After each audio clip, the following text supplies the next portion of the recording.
Assalamualaikum warahmatullahi wabarakatuh. Oke, kali ini saya akan mereview spare part laptop, spare part komputer ya. Karena saya mau mencoba untuk merakit komputer. Entah ini komputer gaming atau komputer apa, nanti kita bisa ditebak sendirilah sama teman-teman ya. Oke, yang pertama kita mulai saja ya. Yang pertama ini adalah motherboard. Nah, ini motherboard saya pakai merek Asus yang Asus H61 LGA 1155 ya, yang mempunyai slot RAM 2 cuman ya, yang sudah DDR3 ya, cukup jadul lah, tapi harga masih terjangkau. Saya belinya ini bekas. Kemudian prosesornya saya pakai yang Intel Xeon E3 1230V2. Ini termasuk prosesor server ya, yang mempunyai 4 core dan 8 thread, yang kecepatannya atau speednya itu 3,30 GHz. Oke, kenapa saya pakai Intel Xeon? Ya, katanya sih Intel Xeon itu muatannya besar dan harganya ya cukup terjangkau. Selain itu, CPU ini juga ditanyakan sama teman saya yang jadi kepala sekolah untuk buat server. Jadi setelah dirakit nanti proses komputer ini akan dicoba untuk dijadikan server sekolah untuk ujian UNBK. Sehingga saya memilih prosesor server yaitu Intel Xeon. Harganya ya cukup terjangkau lah, sekitar 700-an ya, bagi saya ya mahal lah. Makanya saya kan beli bekas gitu ya. Saya beli bekas jadi supaya mampu digunakan untuk server ya. Kalau cocok ya diangkut mungkin sama teman saya, diambil gitu loh, maksudnya dibeli. Tapi kalau nggak cocok ya saya pakai sendiri lah, nggak apa-apa. Kan biasanya kalau pemain game atau gamer itu kan untuk alternatif ketika dia tidak mampu beli Intel Core yang mungkin harganya cukup mahal, maka dia akan beralih ke Intel Xeon, karena Intel Xeon ini memang memang prosesor untuk server dan tangguh. Oke, sudah selesai ini ya, sekitar 700-an harganya. Setelah itu saya pakai RAM Kingston, satu bijinya 4 GB, DDR3 dan speednya 1600 MHz. Jadi ini adalah dua keping RAM, satunya 4 GB dan satunya 4 GB, jadi ini adalah 8 GB. Ini warnanya hitam, satunya warnanya hijau karena belinya nggak bareng gitu loh. Mungkin stok orangnya itu beli yang pertama warnanya hitam, kemudian beli yang kedua warnanya hijau, tapi ini sama-sama standar kok. Ini adalah RAM standar, bukan RAM yang ekstrim atau RAM apa gitu. Kan ada RAM yang khusus untuk digunakan untuk game gitu ya, tapi ini RAM standar. Jadi RAM-nya pakai 8 GB. Kemudian untuk penyimpanannya saya pakai SSD, mereknya juga Kingston A400, kapasitasnya adalah 120 GB, supaya untuk sistemnya itu lebih kenceng ya pakai SSD. Kemudian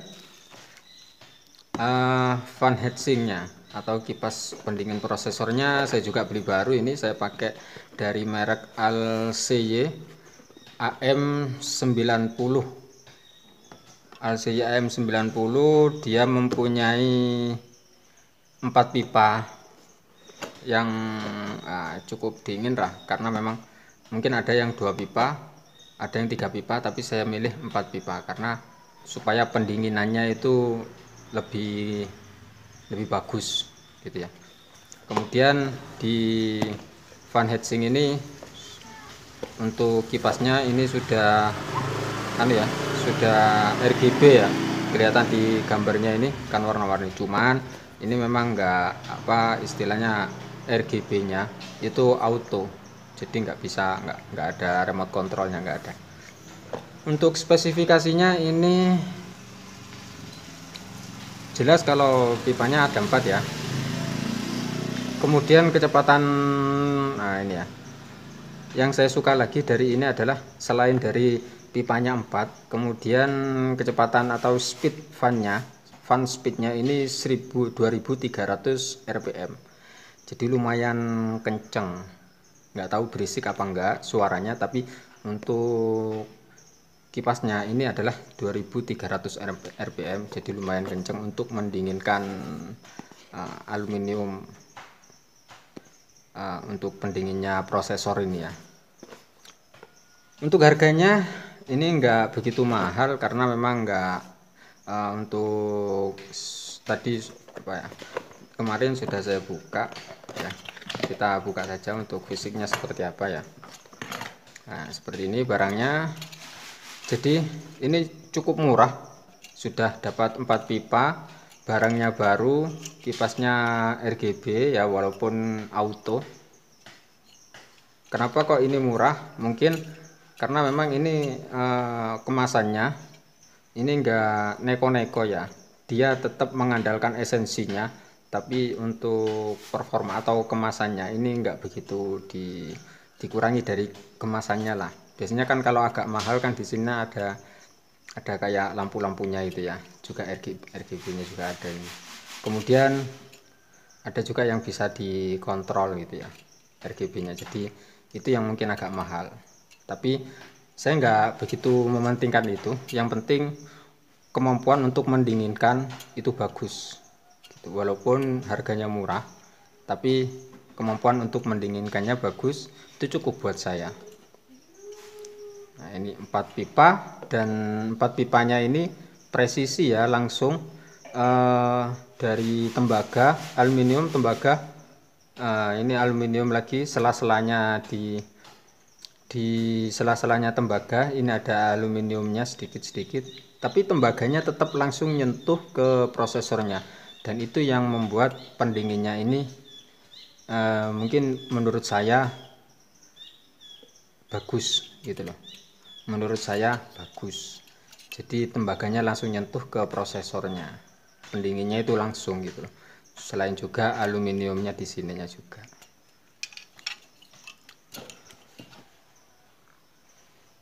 Oke, selanjutnya yang terakhir adalah power supply PSU ya. Ini taruh dulu taruh sampingnya ya. Ini saya pakai yang merek Faro Prime SMAX 600 watt yang sudah 80 plus, kemudian multicolor light ya. Jadi PSU ini kipasnya sudah RGB ya. Kita lihat dalamnya seperti apa.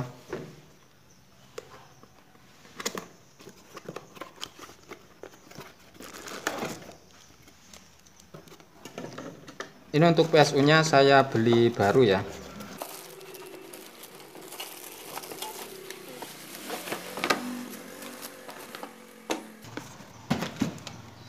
Jadi seperti ini untuk penampakan PSU nya merek Faro SMAX 600 watt. Ada yang 500 watt, ada yang 600 watt. Kenapa saya beli yang 600 watt? Karena takutnya nanti untuk VGA bisa upgrade gitu ya, yang lebih tinggi. Jadi untuk suplai listriknya itu supaya mampu seperti itu. Dan RAM-nya ini kan masih 4 GB. Ini sudah minimal ini 4 GB. Ini nanti bisa 4 GB, 8 GB ya. 8 GB. Jadi bisa ditambah sampai ke 16 GB, ini masih bisa. Kalau tambah sampai 16 GB kan yang jelas untuk suplai listriknya kan juga harus tambah. Tuh, jadi ambil yang 600 watt. Untuk tampilannya casingnya bagus ya. Ini tidak seperti power supply biasa ya, walaupun ini harganya cukup murah ya, terjangkau. Kalau ukuran yang 600 watt itu kan kalau merek-merek yang bagus kan bisa mahal sampai 500-an gitu ya.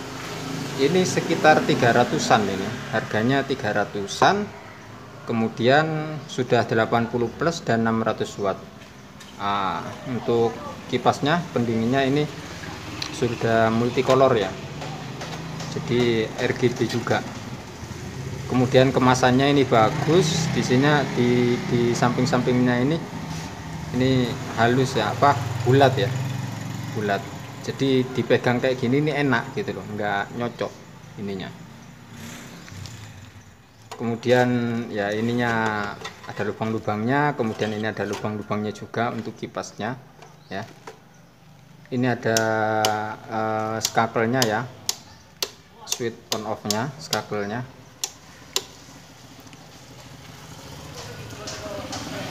Tapi yang kelihatan bahwasanya ini adalah power supply harga murah gitu ya, yang kelihatan ya, yang kelihatan. Kalau untuk kualitasnya ya perlu diuji lah. Secara fisik yang kelihatan bahwasanya ini adalah power supply harga murah. Kalau dari casingnya kan bagus gitu ya. Yang selain dari casing, kalau ketahuan kalau ini harga murah adalah di kabelnya yang masih kayak gini ya. Ini kan ya, ini kan kabelnya ini kan ya sama lah dengan kabel power supply yang mungkin harganya ya murah, atau power supply yang bawaan casing yang mungkin standar biasa-biasa saja ya. Kabelnya nggak dibungkus. Biasanya kan kalau power supply yang bagus kan kabelnya dibungkus ada pembungkusnya lah, biasanya warnanya hitam itu ya, jadi lebih rapi. Kalau ini masih semrawut kayaknya ya, tapi tidak masalah lah, yang penting kualitasnya bagus dan ya alhamdulillah kemasannya bagus ya. Masalah kabel nanti bisa dirapikan nanti. Oke, cukup sekian ya. Oh ya, untuk casingnya saya masih belum dapat karena memang budgetnya minim. Jadi mungkin nanti casingnya akan saya review sekalian dengan perakitan PC-nya ya. Jadi untuk sekarang ini hanya review di spare part PC-nya, belum perakitan. Nanti di video berikutnya lebih lengkap lagi dengan casingnya dan kipas pendinginnya mungkin ya. Ada fan case ya, fan case mungkin ada sekitar 3 atau 4 kipas tambahan lah untuk PC ini ya, yang mau saya rakit ini. Jadi nanti itu akan direview sekalian di perakitannya. Untuk sekarang ini ya cukup sekian. Nanti dilanjutkan di perakitan PC ini. Sampai ketemu di video berikutnya. Assalamualaikum warahmatullahi wabarakatuh.